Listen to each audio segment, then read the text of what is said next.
C'est donc un secret de polichinelle. Le divorce est véritablement consommé entre Laurent Gbagbo et Pascal Affi-N'Guessan.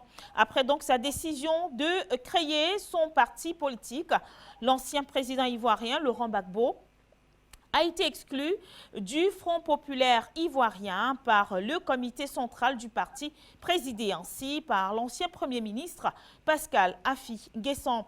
C'était donc lors d'une conférence de presse qui a justement suivi une réunion du parti le samedi 14 août dernier, où justement Pascal Affi-N'Guessan a dénoncé la dérive autocratique de l'ancien président ivoirien qui avait donc décidé de créer un nouveau parti. Pour lui, Laurent Gbagbo veut créer tout simplement son parti parce que le Front populaire ivoirien lui impose la démocratie, lui refuse l'idolâtrie et le culte de la personnalité. Après donc le retour dans son pays, l'ex-président ivoirien avait ainsi annoncé lors d'un meeting la création de nouveaux partis politiques. Laurent Gbagbo a ainsi laissé son ancien parti, le Front populaire ivoirien, entre les mains du désormais président de cette formation politique, Pascal Affi-N'Guessan.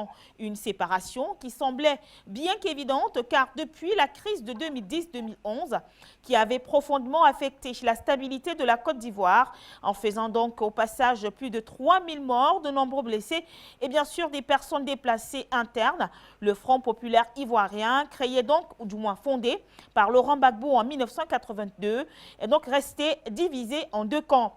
L'un est resté fidèle à Laurent Gbagbo, Gbagbo ou rien. L'autre est resté fidèle, bien sûr, à l'actuel président Pascal Affi-N'Guessan, plus connu, bien sûr, sur la frange FPI légale.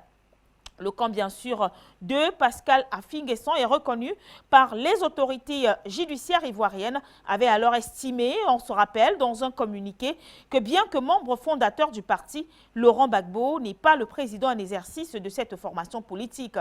Dans ce communiqué également, on pouvait bien sûr lire que le FPI luttera de toutes ses forces contre le culte de la personnalité et l'aristocratie, le chemin de la dictature. Suite donc à son acquittement définitif en mars dernier, Laurent Gbagbo, depuis son retour du côté de la Côte d'Ivoire, a bien sûr eu à rencontrer plusieurs personnalités de son pays, dont notamment son ancien rival et l'actuel président de la République, son Excellence Alassane Dramane Ouattara, ainsi qu'un ancien président, il s'agit bien sûr de Henri Konan Bédié, mais il n'y a eu aucune rencontre entre, bien sûr, le fondateur de cette formation politique qui n'est autre que le FPI et l'actuel président du Front populaire ivoirien, à savoir Pascal Affi-N'Guessan, son désormais ancien compagnon politique.